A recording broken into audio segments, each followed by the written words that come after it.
سفر مدینہ کے متعلق سوال جواب۔ الحمدللہ رب العالمین والصلاة والسلام علی سید المرسلین، اما بعد فاعوذ باللہ من الشیطان الرجیم، بسم اللہ الرحمن الرحیم۔ درود شریف کی فضیلت۔ سرکار مکہ مکرمہ تاجدار مدینہ منورہ صلی اللہ تعالی علیہ وآلہ وسلم کا فرمان عالی شان ہے، جس نے مجھ پر روز جمعہ 200 بار درود پاک پڑھا، اس کے 200 سال کے گناہ معاف ہوں گے۔ صلو علی الحبیب صلی اللہ تعالی علی محمد۔ خاک مدینہ وطن میں لانا کیسا؟ سوال، بطور تبرک خاک مدینہ وطن میں لانا کیسا ہے؟ جواب، بطور تبرک خاک مدینہ وطن میں لانا جائز ہے، مگر مشورتاً عرض ہے کہ نہ لائی جائے۔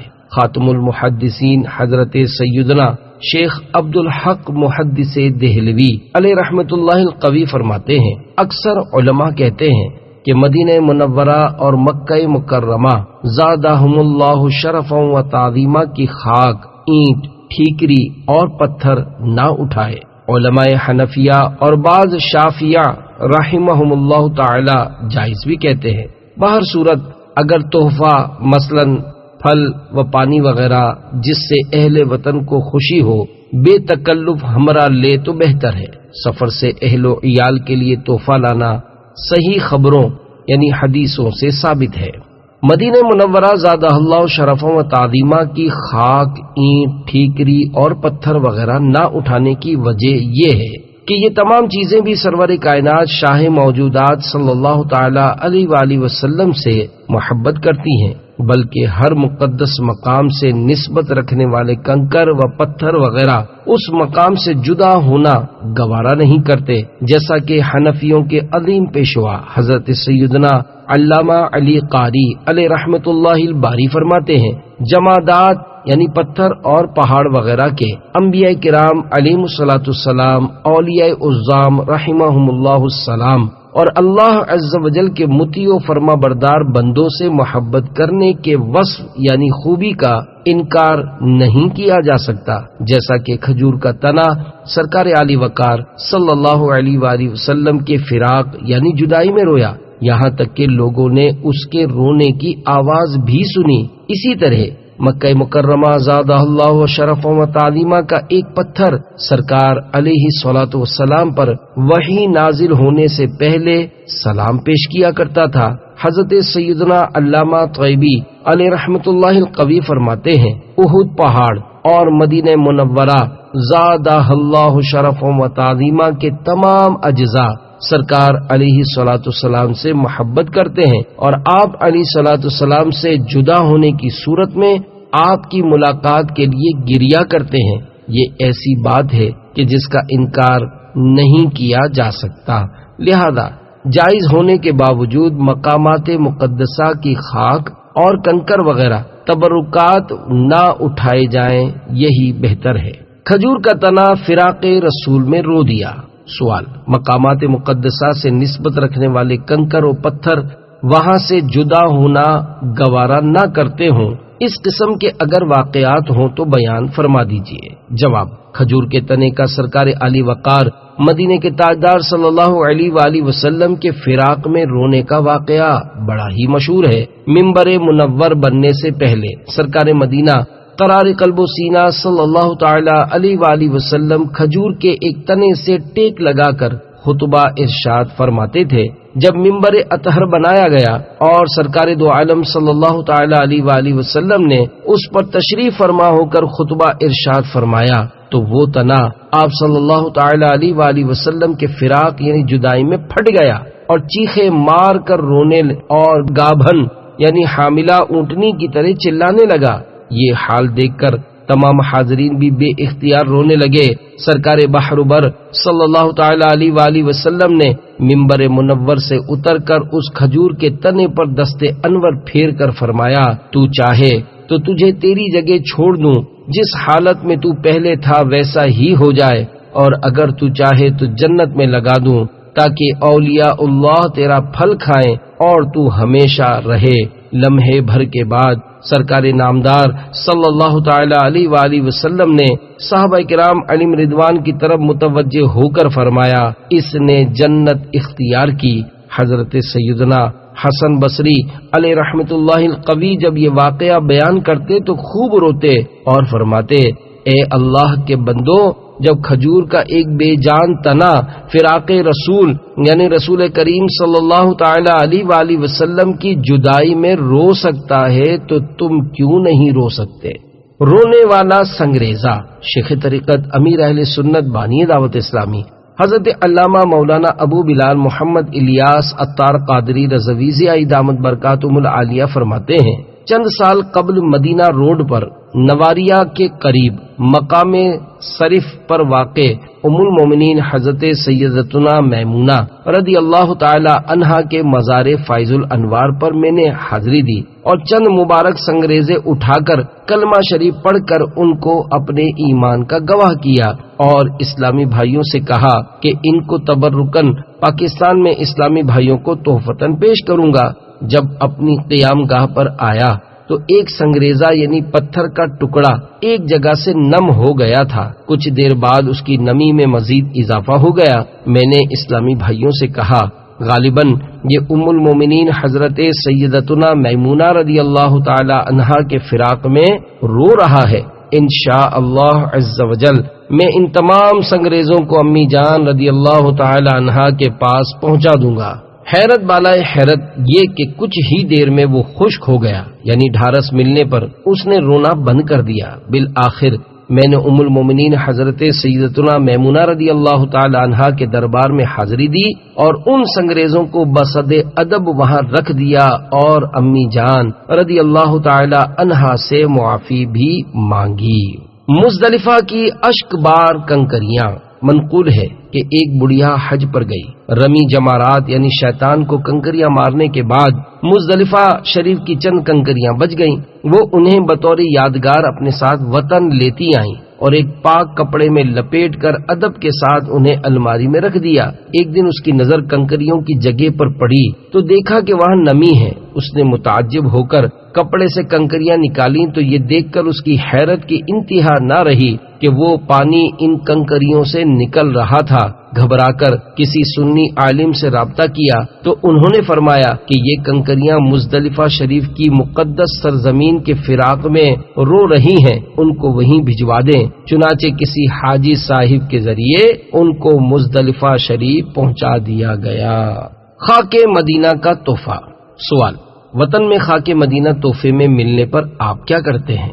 جواب، شیخ طریقت امیر اہل سنت دامت برکاتہم العالیہ فرماتے ہیں، اگر کوئی وطن میں خاک مدینہ تحفے میں دے تو اولاً قبول کرنے سے ہی معذرت کر لیتا ہوں کہ میں اس کا ادب نہیں کر پاؤں گا۔ اگر لے بھی لوں تو کوشش یہی ہوتی ہے کہ کسی زائر مدینہ کے ذریعے اس خاک پاک کو دوبارہ مدینہ منورہ زادہ اللہ شرفا و تعظیما پہنچا دیا جائے۔ جس خاک پہ رکھتے تھے قدم سید عالم، اس خاک پہ قرباں دل شیدا ہے ہمارا۔ تبرکات کا ادب کیجیے۔ سوال، کیا مدینہ پاک سے کوئی بھی چیز بطور تبرک وطن میں نہیں لا سکتے؟ جواب، مدینہ منورہ زادہ اللہ شرفا و تعظیما سے تبرکات لا سکتے ہیں مگر ان کا ادب ملحوظ رکھا جائے۔ شیخ طریقت امیر اہل سنت دامت برکاتہم العالیہ فرماتے ہیں، مجھے مدینہ پاک کی چیزیں مثلا لباس، چپل اور برتن وغیرہ وطن میں استعمال کرتے ہوئے بے ادبی کا خوف غالب رہتا ہے، یہاں تک کہ مدینہ منورہ زادہ اللہ شرفا و تعظیما کی کھجوریں بھی مجھ سے وطن میں نہیں کھائی جاتی، کیونکہ ہاتھ اور منہ پر کھجور کے اجزاء لگ جاتے ہیں، پھر ہاتھ دھونے اور کلی کرنے میں وہ اجزاء گندی نالی میں بہہ جانے کا خوف رہتا ہے۔ بس انہی خیالات کی وجہ سے میں مدینہ پاک کی کھجوریں استعمال کرنے سے بچتا رہتا ہوں، حالانکہ مجھے وطن میں بہت ساری مدینہ طیبہ زادہ اللہ شرفا و تعظیما کی کھجوریں ملتی رہتی ہیں تو میں انہیں کسی اور کے لیے آگے بڑھا دیتا ہوں۔ بہرحال مدینہ طیبہ زادہ اللہ شرفا و تعظیما کی کھجوریں لانے اور کھانے میں کوئی حرج نہیں، اگر کوئی مسلمان کھاتا ہے تو اس کے بارے میں یہ نہیں کہہ سکتے کہ معاذ اللہ عز و جل یہ توہین کی نیت سے کھجورے کھاتا ہے، اور اگر کوئی نہیں کھاتا تو اسے بھی برا بھلا نہیں کہہ سکتے کہ یہ معاذ اللہ عز و جل ان مقدس اشیاء سے نفرت کرتا ہے، کیونکہ اعمال کا دار و مدار نیت پر ہے، اور اللہ عز و جل ہر ایک کی نیت و ارادے سے خبردار ہے۔ میرے اس فعل پر شرعاً کوئی گرفت بھی نہیں۔ میرے آقا اعلی حضرت امام اہل سنت مجدد دین و ملت مولانا شاہ امام احمد رضا خان علیہ رحمت الرحمن فرماتے ہیں، طیبہ نہ صحیح افضل، مکہ ہی بڑا زاہد، ہم عشق کے بندے ہیں کیوں بات بڑھائی ہے۔ نفلی حج افضل ہے یا صدقہ نفل؟ سوال، نفلی حج افضل ہے یا صدقہ نفل؟ جواب، نفلی صدقہ سے نفلی حج افضل ہے، بشرط یہ کہ نفلی صدقے کی زیادہ حاجت نہ ہو، جیسا کہ فقہ حنفی کی مشہور و معروف کتاب در مختار میں ہے، مسافر خانہ بنانا حج نفل سے افضل ہے اور حج نفل صدقے سے افضل، یعنی جبکہ اس کی زیادہ حاجت نہ ہو، ورنہ حاجت کے وقت صدقہ حج سے افضل ہے۔ اس ضمن میں ایک ایمان افروز حکایت ملاحظہ کیجیے، چنانچہ حضرت سیدنا علامہ ابن عابدین شامی قدس سرہ السامی نقل فرماتے ہیں، ایک صاحب 1000 اشرفیاں لے کر حج کو جا رہے تھے، ایک سیدانی صاحبہ تشریف لائیں اور انہوں نے اپنی ضرورت ظاہر فرمائی، انہوں نے ساری اشرفیاں سیدانی صاحبہ کو نظر کر دی اور یوں حج کو نہ جا سکے۔ جب وہاں کے حجاج حج سے پلٹے تو ہر حاجی ان سے کہنے لگا، اللہ عز و جل آپ کا حج قبول فرمائے۔ انہیں تعجب ہوا کہ کیا معاملہ ہے، میں تو حج کی سعادت سے محروم رہا ہوں، مگر یہ لوگ ایسا کیوں کہہ رہے ہیں؟ خواب میں جناب رسالت مآب صلی اللہ تعالی علیہ وآلہ وسلم تشریف لائے اور فرمایا، کیا تمہیں لوگوں کی بات سے تعجب ہوا؟ عرض کی جی ہاں یا رسول اللہ صلی اللہ تعالی علیہ وآلہ وسلم۔ فرمایا، تم نے میرے اہل بیت کی خدمت کی، اس کے بدلے میں اللہ عز و جل نے تمہاری صورت کا ایک فرشتہ پیدا فرمایا جس نے تمہاری طرف سے حج کیا اور قیامت تک حج کرتا رہے گا۔ 100 نفلی حج سے افضل عمل۔ حضرت سیدنا ابو نصر تمار علیہ رحمت اللہ الغفار فرماتے ہیں کہ حضرت سیدنا بشر حافی علیہ رحمت اللہ الکافی کی خدمت میں ایک شخص حاضر ہو کر نصیحت کا طلبگار ہوا۔ وہ نفلی سفر حج کا ارادہ رکھتا تھا۔ آپ رحمت اللہ تعالی علیہ نے فرمایا، خرچ کے لیے کتنا مال رکھا ہے؟ عرض کی 2000 درہم۔ فرمایا، حج کرنے سے تیرا کیا مقصد ہے؟ دنیا سے دوری، بیت اللہ شریف کی زیارت یا رضا الہی کا حصول؟ عرض کی، رضا الہی کا حصول۔ فرمایا، کیا تمہیں اگر 2000 درہم خرچ کرنے پر گھر بیٹھے رضا الہی حاصل ہو جائے اور تمہیں اس کا یقین بھی ہو تو کیا تم ایسا کرو گے؟ اس نے کہا ہاں۔ فرمایا، واپس لوٹ جا اور 2000 درہم ایسے 10 افراد کو دے جن میں کوئی قرض دار ہو تو اپنے قرض سے خلاصی پائے، فقیر ہو تو اپنی حالت درست کرے، عیالدار ہو تو اپنے بال بچوں کی ضرورت پوری کرے، یتیم کی پرورش کرنے والا ہو تو یتیم کو خوش کرے۔ اگر تیرا دل ایک ہی شخص کو دینا چاہے تو اسے ہی دے دینا، کہ مسلمان کے دل میں خوشی داخل کرنا، مظلوم کی فریاد رسی کرنا، اس کی تکلیف دور کرنا اور کمزور کی مدد کرنا 100 نفلی حج سے افضل ہے۔ جا اور اسے ویسے ہی خرچ کر جیسے میں نے کہا ہے، ورنہ جو تیرے دل میں ہے وہ بتا دے۔ اس نے کہا، اے ابو نصر، میرے دل میں سفر کا ہی ارادہ ہے۔ یہ سن کر آپ رحمت اللہ تعالی علیہ مسکرائے اور اس پر شفقت کرتے ہوئے فرمایا، جب تجارت اور مشتبہ ذرائع سے مال جمع ہوتا ہے تو نفس خرچ تو اپنی مرضی کے مطابق کرتا ہے، لیکن نیک اعمال کو آڑ بنا لیتا ہے، مگر اللہ عز و جل نے قسم ارشاد فرمائی ہے کہ وہ صرف متقین کے اعمال قبول فرمائے گا۔ رضا الہی کے ساتھ ساتھ دکھاوے کے لیے عمل کرنا۔ سوال، کسی نیک عمل میں اللہ عز و جل کی رضا کے ساتھ ساتھ لوگوں کے اس عمل پر مطلع ہونے کی خواہش کرنا کیسا ہے؟ جواب، کوئی بھی نیک عمل ہو اس میں رضا الہی پانے اور ثواب آخرت کمانے کی نیت ہونی چاہیے۔ لوگوں کو دکھانے، شہرت پانے اور اپنی واہ واہ کروانے کی نیت سے نیک عمل کرنا ریاکاری ہے اور ریاکاروں کے لیے تباہ کاری ہے۔ حضرت سیدنا طاووس رضی اللہ تعالی عنہ سے روایت ہے کہ ایک شخص نے عرض کی، یا نبی اللہ صلی اللہ تعالی علیہ وآلہ وسلم، میں موقف حج میں کھڑا ہوتا ہوں اور مقصود اللہ تعالی کی رضا ہوتی ہے، اور میری یہ بھی خواہش ہوتی ہے کہ میرا یہاں کھڑا ہونا دیکھا جائے، یعنی لوگ مجھے دیکھ لیں۔ آپ صلی اللہ تعالی علیہ وآلہ وسلم نے اس شخص کی بات سن کر کوئی جواب نہ دیا حتیٰ کہ یہ آیت کریمہ نازل ہوئی، فَمَن كَانَ يَرْجُو لِقَاءَ رَبِّهِ فَلْيَعْمَلْ عَمَلًا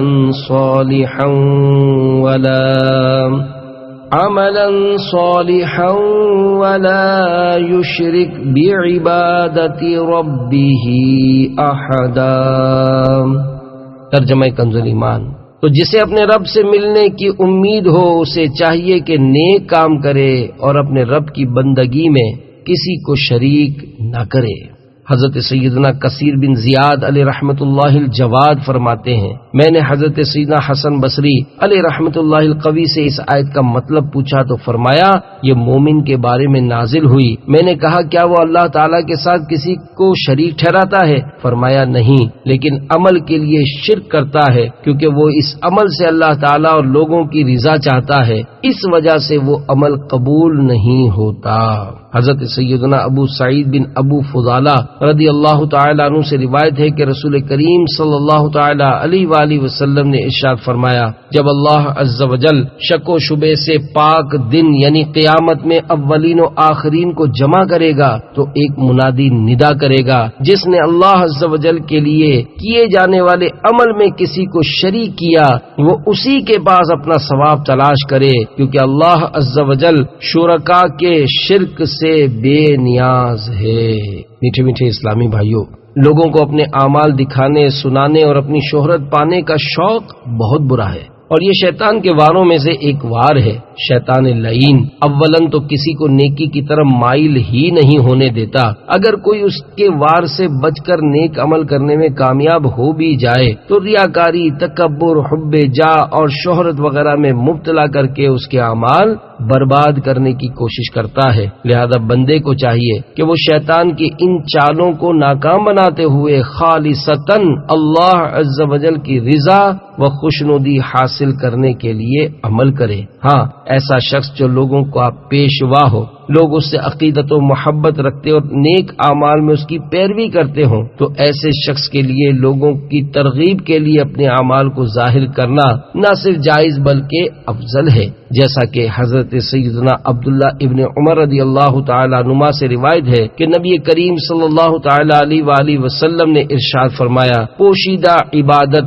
علانیہ عبادت سے افضل ہے، اور جس کی لوگ پیروی کرتے ہوں اس کی علانیہ عبادت پوشیدہ عبادت سے افضل ہے۔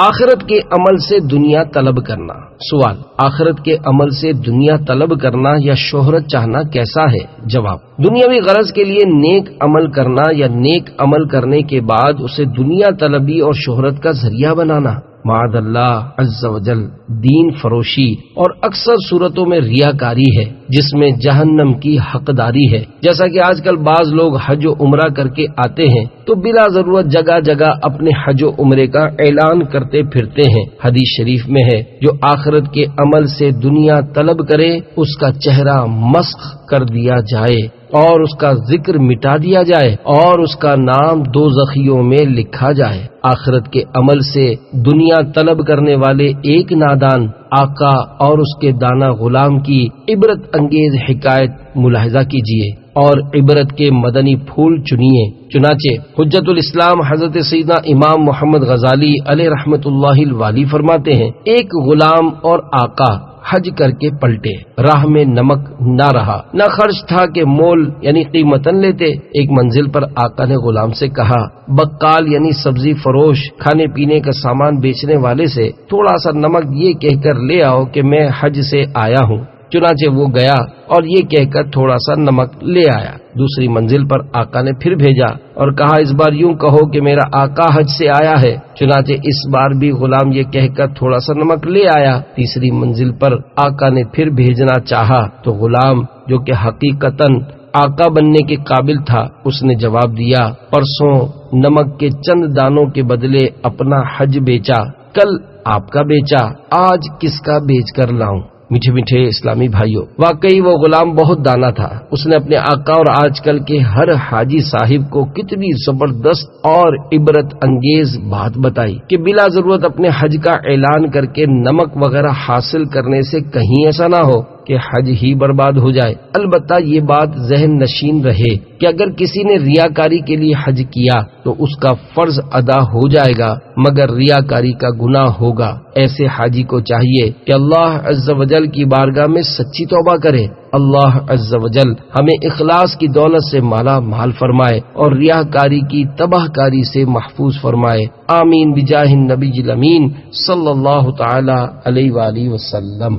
پیدل سفر حج کی فضیلت۔ سوال، کیا پیدل سفر حج کی بھی کوئی فضیلت ہے؟ جواب، حج اگرچہ سواری وغیرہ کی استطاعت ہونے پر ہی فرض ہوتا ہے، مگر تاہم پیدل سفر حج کا بہت زیادہ ثواب ہے۔ حضرت سیدنا زازان رضی اللہ تعالی عنہ فرماتے ہیں کہ حضرت سیدنا ابن عباس رضی اللہ تعالی عنہ شدید بیمار ہوئے تو انہوں نے اپنے بیٹوں کو بلایا اور جمع کر کے فرمایا کہ میں نے سرکار مدینہ صلی اللہ تعالی علیہ وآلہ وسلم کو فرماتے ہوئے سنا کہ جو مکے سے حج کے لیے پیدل چل کر جائے اور مکہ لوٹنے تک پیدل ہی چلے تو اللہ عز و جل اس کے ہر قدم کے بدلے 700 نیکیاں لکھتا ہے، اور ان میں ہر نیکی حرم میں کی گئی نیکیوں کی طرح ہے۔ ان سے پوچھا گیا، حرم کی نیکیاں کیا ہے؟ فرمایا، ان میں سے ہر نیکی 1,00,000 نیکیوں کے برابر ہے۔ حج و عمرے کے کاروان اور دعوت اسلامی۔ سوال، پاکستان میں کاروباری طور پر مختلف ناموں سے حج و عمرے کے لیے کاروان تیار کیے جاتے ہیں۔ ان میں بعض کا تشخص دعوت اسلامی والا ہوتا ہے۔ کیا دعوت اسلامی کے مدنی مرکز کی طرف سے انہیں کچھ حمایت حاصل ہے؟ جواب، حج و عمرے کے مختلف ناموں سے بنائے جانے والے کسی بھی کاروان کو تادم تحریر مدنی مرکز کی طرف سے کسی بھی قسم کی کوئی حمایت حاصل نہیں۔ ایسے لوگوں کو چاہیے کہ وہ اپنا تشخص دعوت اسلامی والا نہ بنائیں تاکہ ان کی بے احتیاطیوں سے لوگ دعوت اسلامی کے مدنی ماحول سے بدزن نہ ہوں۔ بہرحال ایسے ادارے چلانے والے اور ان کے ذریعے حج و عمرے پر جانے والے اپنے معاملات کے خود ہی ذمہ دار ہیں۔ عاشقان رسول کی مدنی تحریک دعوت اسلامی کا پیغام تادم تحریر دنیا کے تقریباً 200 ممالک میں پہنچ چکا ہے۔ لاکھوں لاکھ مسلمان الحمدللہ عز و جل اس مدنی تحریک سے وابستہ ہیں۔ اب اگر کوئی دعوت اسلامی کا تشخص اپنا کر کسی بھی قسم کی بدعنوانی کا مرتکب ہو تو اس بنا پر پوری تحریک کو برا بھلا کہنا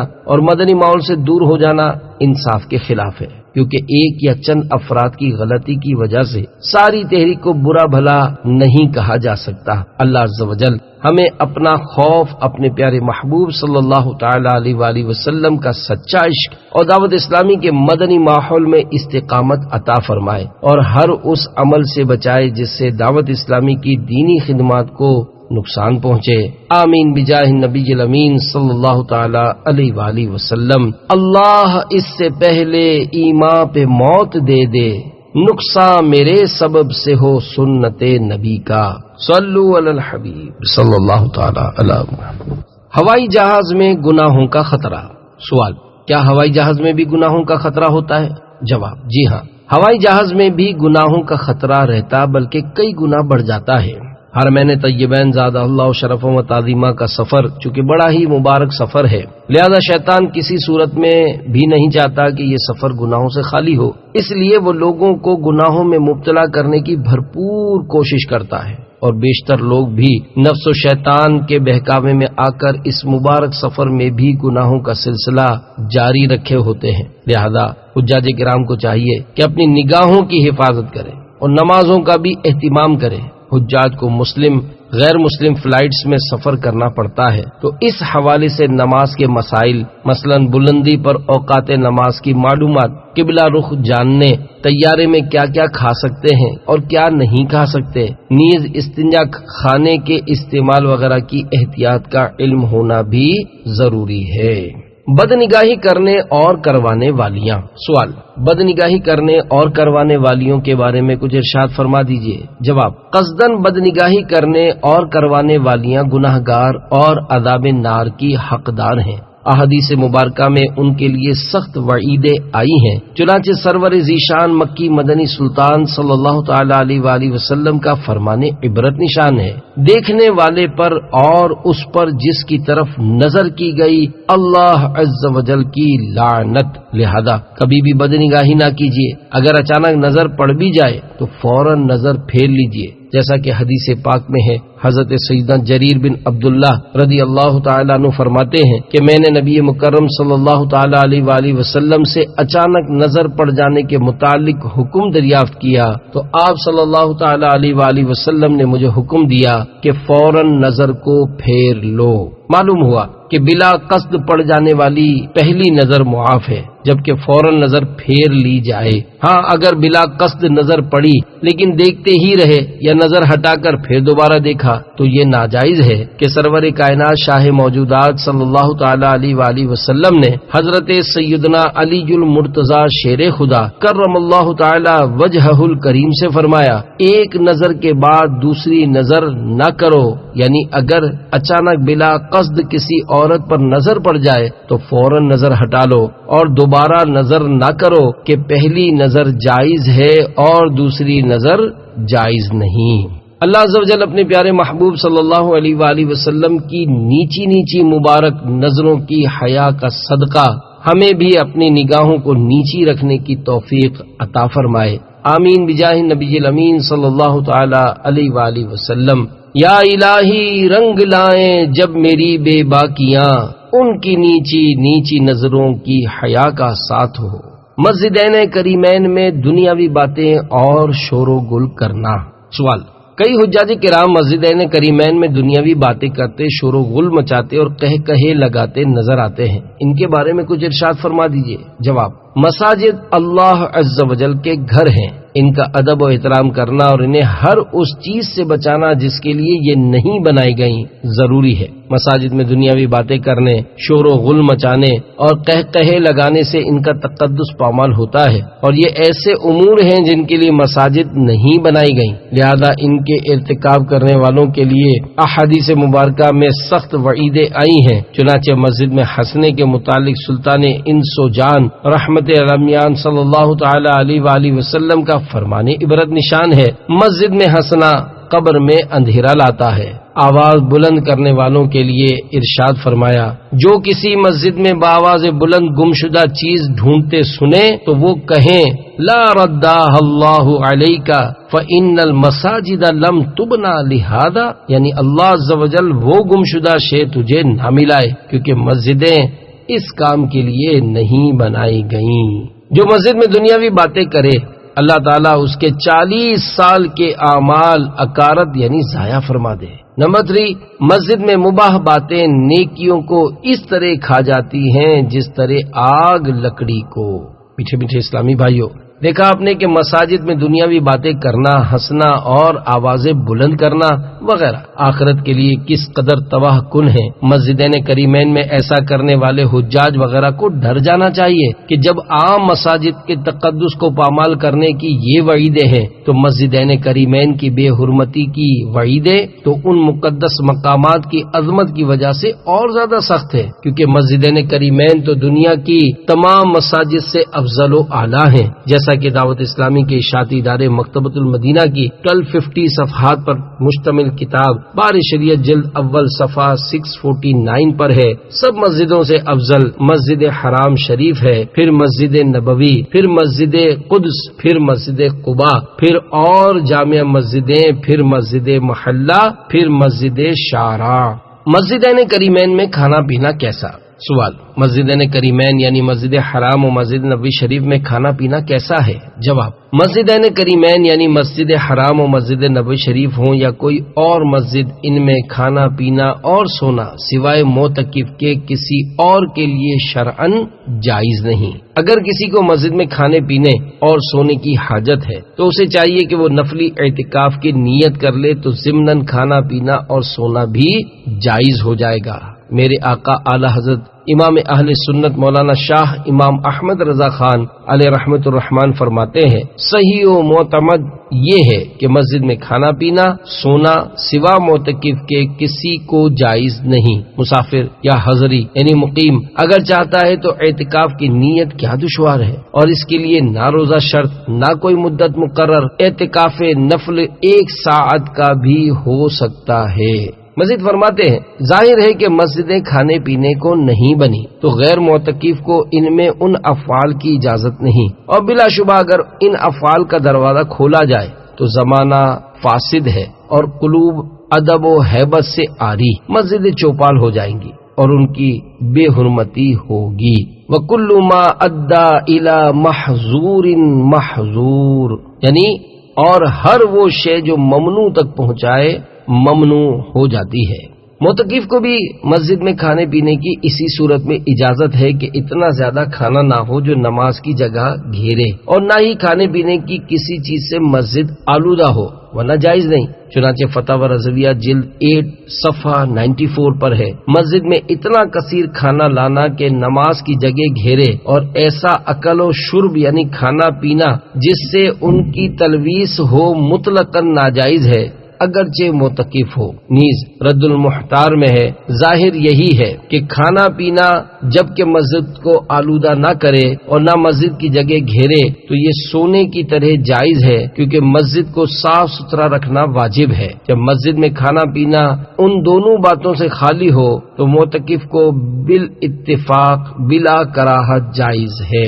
سالن میں پکی ہوئی الائچی کھانے کا حکم۔ سوال: اگر الائچی سالن وغیرہ میں پکا لی جائے تو کیا ایسا سالن محرم کے لیے کھانا جائز ہے؟ جواب: اگر سالن یا مشروبات وغیرہ میں خوشبو جیسے زعفران یا الائچی وغیرہ کو ملا کر پکا لیا گیا تو محرم کے لیے اس کا کھانا پینا جائز ہے، اور کھانے پینے والے محرم یعنی احرام والے پر کوئی دم یا صدقہ نہیں، کیونکہ پکانے سے ان کا وجود کھانے میں مل کر ختم ہو جاتا ہے، لہذا اب ان کے وجود کا اعتبار نہ رہا اور ان کا کھانا پینا محرم کے لیے جائز ہو گیا۔ حالت احرام میں خوشبودار صابن کا استعمال۔ سوال: حالت احرام میں صابن سے ہاتھ دھو سکتے ہیں یا نہیں؟ جواب: حالت احرام میں صابن سے ہاتھ دھو سکتے ہیں۔ حجاز مقدس کے ہوٹلوں میں عموماً خوشبو والا سامان رکھا ہوتا ہے۔ علماء کرام کثرہم اللہ السلام نے اس کے استعمال کو بھی جائز قرار دیا ہے، لہذا محرم کے لیے خوشبودار صابن کے استعمال کرنے میں کوئی حرج نہیں۔ حج کے احکام سیکھنا فرض ہیں۔ سوال: کیا حج کرنے والوں کے لیے حج کے احکام سیکھنا ضروری ہے؟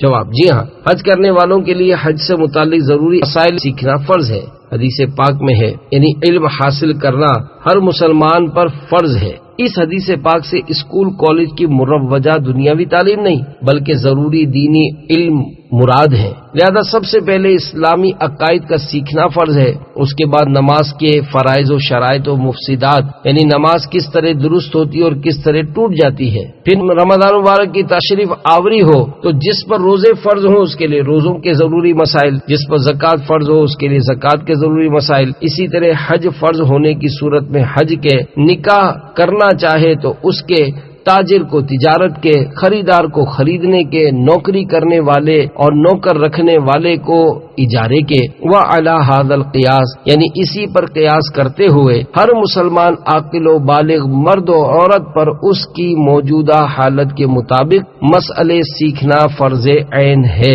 اسی طرح ہر ایک کے لیے مسائل حلال و حرام بھی سیکھنا فرض ہے۔ نیز مسائل قلب یعنی باطنی مسائل یعنی فرائض قلبیہ یعنی باطنی امراض مثلا عاجزی و اخلاص و توکل وغیرہ اور ان کو حاصل کرنے کا طریقہ، اور باطنی گناہ مثلا تکبر، ریاکاری، حسد، بدگمانی، بغض و کینہ، شماتت یعنی کسی کی مصیبت پر خوش ہونا وغیرہ، اور ان کا علاج سیکھنا ہر مسلمان پر فرض ہے۔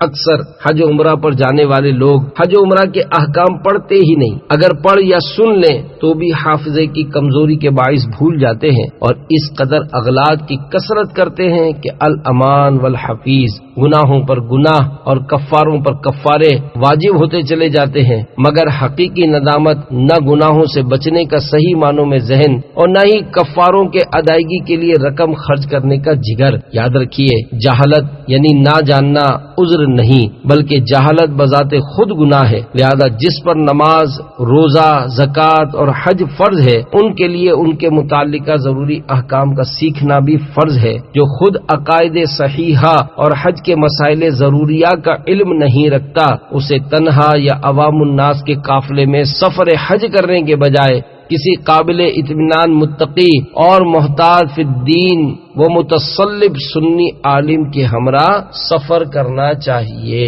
خرید و فروخت کے مسائل سیکھنا بھی فرض ہے۔ سوال: حج و عمرہ کے لیے خریداری کرنے والوں کے لیے کچھ مدنی پھول ارشاد فرما دیجیے۔ جواب: جس طرح سفر حج کرنے والوں کے لیے حج کے احکام سیکھنا فرض و ضروری ہے، یوں ہی خرید و فروخت کرنے والوں کے لیے خرید و فروخت کے مسائل سیکھنا بھی ضروری ہے، چاہے وہ خرید و فروخت سفر حج کی ہو یا کوئی اور۔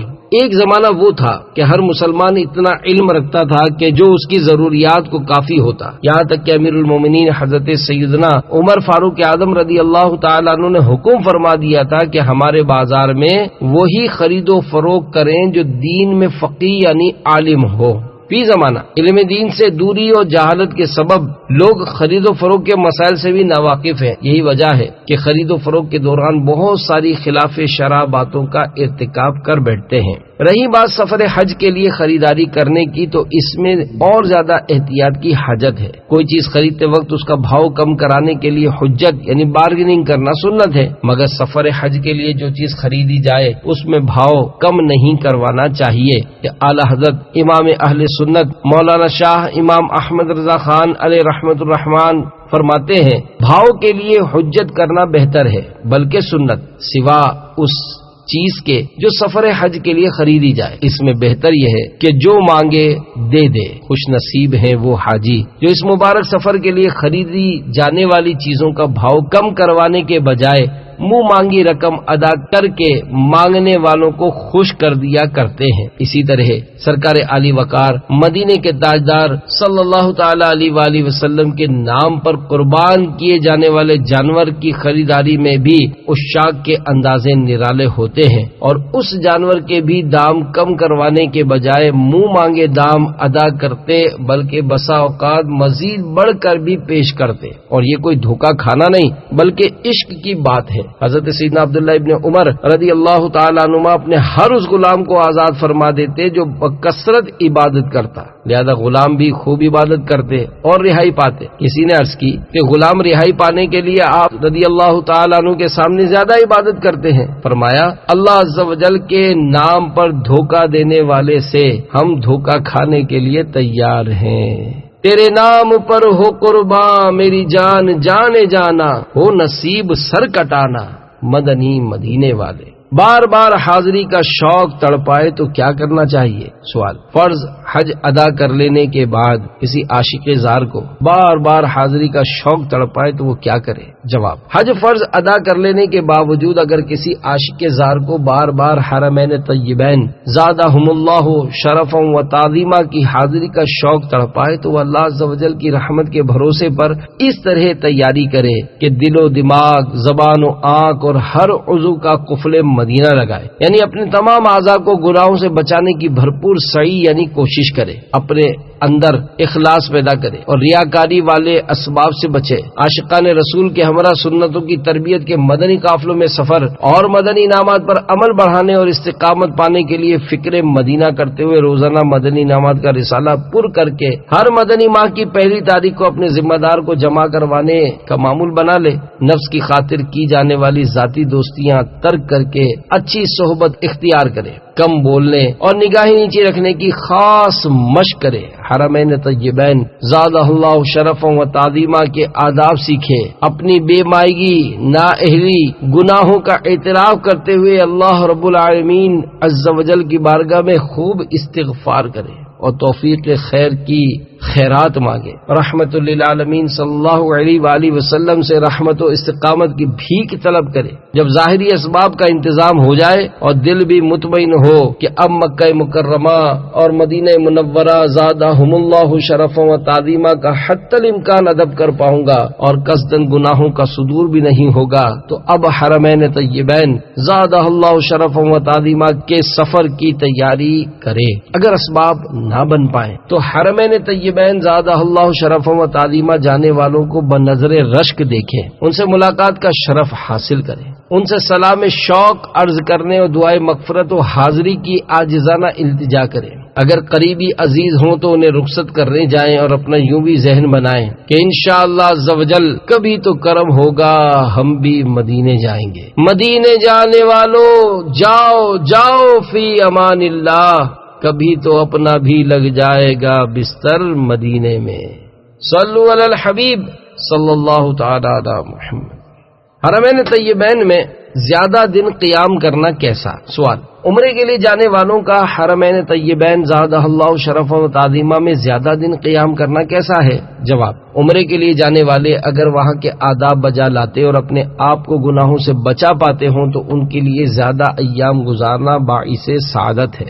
زیادہ مدت قیام کرنے سے عموماً لوگوں کے دلوں سے اہمیت ختم ہو جاتی ہے اور وہ گناہوں پر بے باک ہو جاتے ہیں، لہذا ایسوں کو چاہیے کہ کم سے کم مدت قیام کریں۔ مثلا عمرے کے لیے جائیں تو ایک دن میں عمرہ شریف ادا کریں، پھر فوراً سرکار ابد قرار مدینے کے تاجدار صلی اللہ تعالی علیہ وآلہ وسلم اور شیخین کریمین رضی اللہ تعالی عنہما کی بارگاہوں میں بغرض سلام ایک دن کے لیے مدینہ منورہ زادہ اللہ شرف و تعظیمہ حاضر ہوں، مسجد نبی شریف علی صاحب الصلاۃ والسلام میں نمازیں پڑھیں، سید الشہداء حضرت سیدنا حمزہ و شہداء احد رضوان اللہ تعالی علیہم اجمعین کی بارگاہوں میں سلام عرض کرنے جائیں، جنت البقیع شریف میں آرام کنندہ کی خدمات میں بھی سلام عرض کریں، زیر گنبد خضرا جلوہ محبوب صلی اللہ علیہ وآلہ وسلم میں موت سے ہم آگوش ہونے کی سعادت ملنے کی صورت میں بقیع پاک میں مستقل داخلے کی اجازت مل جائے تو زہے قسمت، ورنہ بے ادبی اور گناہوں سے بچ نہ پانے کے باعث اگر ضمیر ملامت کرتا ہو تو بقیع شریف پر حسرت بھری نظر ڈالتے ہوئے الوداعی سلام پیش کرتے ہوئے وطن روانہ ہوں۔ میں شکستہ دل لیے بوجھل قدم رکھتا ہوں، چل پڑا ہوں یا شہنشاہ مدینہ الوداع۔ حرمین طیبین زادہ اللہ شرف و تعظیمہ میں کم مدت کی حاضری کو ہرگز کم تصور نہ کیجیے۔ خدا عز و جل کی قسم، وہاں کی حسین وادیوں میں گزرا ہوا ایک لمحہ دنیا کے ظاہری سرسبز و شاداب گلزار کی 1000 سالہ زندگی سے بہتری نہیں بلکہ بہترین ہے۔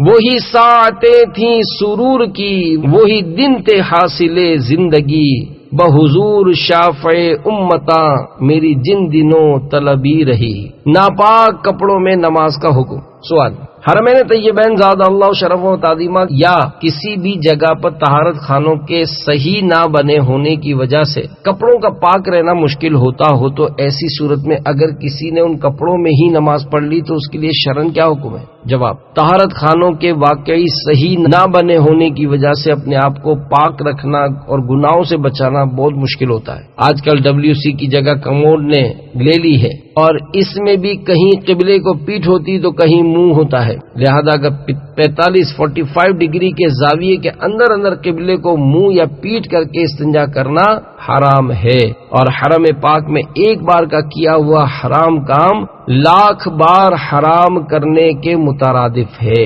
اگر حمام میں فوارہ یعنی شاور ہو تو اسے اچھی طرح دیکھ لیجئے کہ اس کی طرف منہ کر کے ننگا نہانے میں منہ یا پیٹھ قبلہ شریف کی طرف تو نہیں ہو رہی۔ قبلے کی طرف منہ یا پیٹھ ہونے کے معنی یہ ہے کہ 45 درجے کے زاویے کے اندر ہو، لہذا یہ احتیاط بھی ضروری ہے کہ 45 ڈگری کے زاویے یعنی اینگل کے باہر ہو۔ مساجد کے حمام میں WC ہوتے ہیں مگر رخ درست ہونے کی کوئی گارنٹی نہیں ہوتی، نیز طہارت کے لیے لوٹے کے بجائے پائپ سسٹم ہوتا ہے جس کے باعث گندی چھینٹوں سے خود کو بچانا بے حد دشوار ہے۔ بہرحال اگر نجاست غلیظہ کپڑے یا بدن میں 1 درہم سے زیادہ لگ جائے تو اس کا پاک کرنا فرض ہے۔ بے پاک کیے نماز پڑھ لی تو ہوگی ہی نہیں، اور قصدن پڑھی تو گناہ بھی ہوا، اور اگر بنیت استخفاف یعنی نماز کو ہلکا جان کر ہے تو کفر ہوا، اور اگر درہم کے برابر ہے تو پاک کرنا واجب ہے کہ بے پاک کیے نماز پڑھی تو مکروہ تحریمی ہوئی، یعنی ایسی نماز کا اعادہ واجب ہو، اور قصدن پڑھی تو گناہگار بھی ہو، اور اگر درہم سے کم ہے تو پاک کرنا سنت ہے کہ بے پاک کیے نماز ہو گئی مگر خلاف سنت ہوئی اور اس کا اعادہ بہتر ہے۔ اور نجاست خفیفہ کا حکم یہ ہے کہ کپڑے کے حصے یا بدن کے جس عضو میں لگی ہے اگر اس کی چوتھائی سے کم، مثلا دامن میں لگی ہے تو دامن کی چوتھائی سے کم، آستین میں اس کی چوتھائی سے کم، یوں ہی ہاتھوں میں ہاتھ کی چوتھائی سے کم ہے تو معاف ہے کہ اس سے نماز ہو جائے گی، اور اگر پوری چوتھائی میں ہو تو بے دھوئے نماز نہ ہوگی۔ خیال رہے صرف نجاست لگنے کا شک ہونے سے کپڑے وغیرہ ناپاک نہیں ہو جاتے جب تک یقین نہ ہو جائے، اور یقین ہو جانے کی صورت میں نماز کو ہلکا جانتے ہوئے ادا کرنا نماز کی توہین اور کفر ہے، جیسا کہ دعوت اسلامی کے اشاعتی ادارے مکتبۃ المدینہ کی مطبوعہ 1250 صفحات پر مشتمل کتاب بحر شریعت جلد اول صفحہ 282 پر ہے۔ نماز کے لیے طہارت ایسی ضروری چیز ہے کہ یعنی بغیر اس کے نماز ہوتی ہی نہیں، بلکہ جان بوجھ کر بے طہارت نماز ادا کرنے کو علماء کفر لکھتے ہیں، اور کیوں نہ ہو کہ اس بے وضو یا بے غسل نماز والے نے عبادت کی بے ادبی اور توہین کی۔ مسجدین کریمین میں صفائی کے لیے ملازمت اختیار کرنا۔ سوال: جو لوگ مسجد کریمین میں صفائی کے لیے ملازمت اختیار کرتے ہیں ان کے بارے میں کچھ ارشاد فرما دیجیے۔ جواب: مسجدیں اللہ عز و جل کے گھر ہیں، انہیں صاف ستھرا رکھنے کا حکم دیا گیا۔ مسجد کی صفائی ستھرائی کرنے والا گویا اپنے دل کی صفائی کر رہا ہے، اور مسجد کریمین جو افضل المساجد ہیں ان کی صفائی کرنے والوں کی شان کے کیا کہنے۔ حضرت سیدنا عبید اللہ بن مرزوق رضی اللہ تعالی عنہ سے روایت ہے کہ مدینہ شریف میں ایک عورت مسجد کی صفائی کیا کرتی تھی۔ جب اس کا انتقال ہوا تو نبی کریم صلی اللہ تعالی علیہ وآلہ وسلم کو اس کے بارے میں خبر نہ دی گئی۔ ایک مرتبہ آپ صلی اللہ تعالی علیہ وآلہ وسلم اس کی قبر کے قریب سے گزرے تو دریافت فرمائی یہ کس کی قبر ہے؟ صحابہ کرام علیہ رضوان نے عرض کیا ام محجن کی۔ ارشاد فرمایا وہی جو مسجد کی صفائی کیا کرتی تھی؟ صحابہ کرام علیہ رضوان نے عرض کی جی ہاں۔ آپ صلی اللہ تعالی علیہ وآلہ وسلم نے لوگوں کو اس کی قبر پر صف بنانے کا حکم دیا اور اس کی نماز جنازہ پڑھائی۔ پھر اس عورت کو مخاطب کر کے فرمایا تو نے کون سا کام سب سے افضل پایا؟ صحابہ کرام علیہ رضوان نے عرض کی یا رسول اللہ صلی اللہ علیہ وآلہ وسلم کیا یہ سن رہی ہے؟ ارشاد فرمایا تم اس سے زیادہ سننے والے نہیں ہو۔ راوی بیان کرتے ہیں کہ پھر نبی پاک صلی اللہ علیہ وآلہ وسلم نے فرمایا اس نے میرے سوال کے جواب میں کہا مسجد کی صفائی کو۔ حرمین طیبین زادہ اللہ شرفهم و تعظیمہ سے وقتاً فوقتاً اور بالخصوص حج کے موسم میں بہار میں دنیا کے مختلف ممالک سے 4 ماہ کے لیے خدام بلائے جاتے ہیں۔ لوگ بڑے ذوق و شوق کے ساتھ پہنچتے ہیں۔ مسجدین کریمین میں خدمت کا موقع مل جانا اسی صورت میں سعادت ہے جبکہ وہاں کے آداب و تعظیم و توقیر میں فرق نہ آنے پائے اور نہ ہی کام میں کسی قسم کی کوئی کوتاہی واقع ہو۔ ایک بار ایک نوجوان حرمین طیبین زادہ اللہ شرف و تعظیمہ کی زیارت کے شوق میں 4 ماہ کے لیے بطور خادم بھرتی ہو گیا۔ جب اس نے وہاں کی بے ادبیاں اور بے باکیاں دیکھی تو سمجھ گیا کہ یہ سب کچھ مجھ سے بھی صادر ہو کر رہے گا، تو وہ گھبرا گیا اور اس پر گریا طاری ہو گیا۔ اس نے سارا کام کاج چھوڑ کر رونے کی ڈیوٹی سنبھال لی، یہاں تک کہ بلانے والوں نے تنگ آ کر خروج لگوا کر اسے وطن روانہ کر دیا۔ سنبھل کر پاؤں رکھنا زائرو مکے مدینے میں، کہیں ایسا نہ ہو سارا سفر بیکار ہو جائے۔